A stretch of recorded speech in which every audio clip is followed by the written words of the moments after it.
Had a little one today with hand, foot, mouth disease, and I thought this would be a great idea to do some patient education on Coxsackie virus. Hi, my name is Dr. Monica Flores, a pediatrician in South Florida since 2001. Coxsackie virus is a viral illness, therefore there is no antibiotic that will make it go away. It starts with a fever, and it then continues on with a sore throat. So it makes it look like strep throat, but what distincts it from the strep throat, which is a bacterial infection, is that it has ulcerations in the back of the throat that sometimes are associated with little red dots that look like vesicles, that look like fluid-filled blisters on the hands and the feet that are painful. So they hurt to touch, they sometimes hurt to walk, and those little blisters can go up the arms and even down to the chest.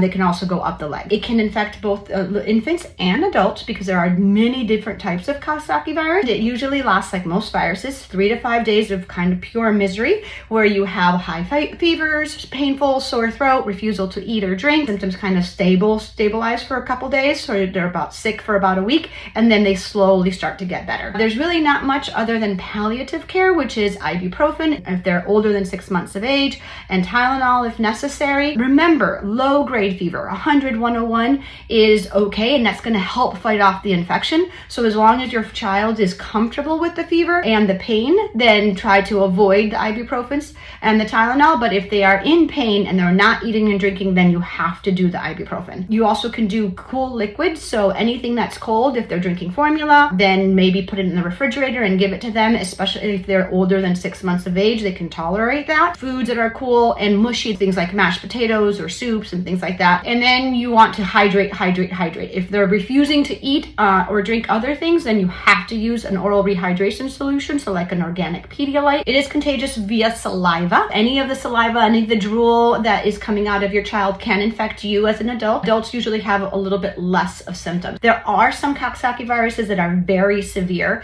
and give very high fever, very big sores, and really bad rashes. And for those, we can use a cyclovir, which is an antiviral. Anytime your child is not peeing at least 5 times a day, is refusing to eat or drink, and is looking lethargic, listless, laying like a wet washcloth on the bed, and isn't getting up, then those would be reasons to use the emergency room. But at any time you are worried about your child, always reach out to your provider to make sure that course of the disease and of the illness is progressing in the right direction. Hope this helps when your child has Coxsackie, hand, foot, mouth disease.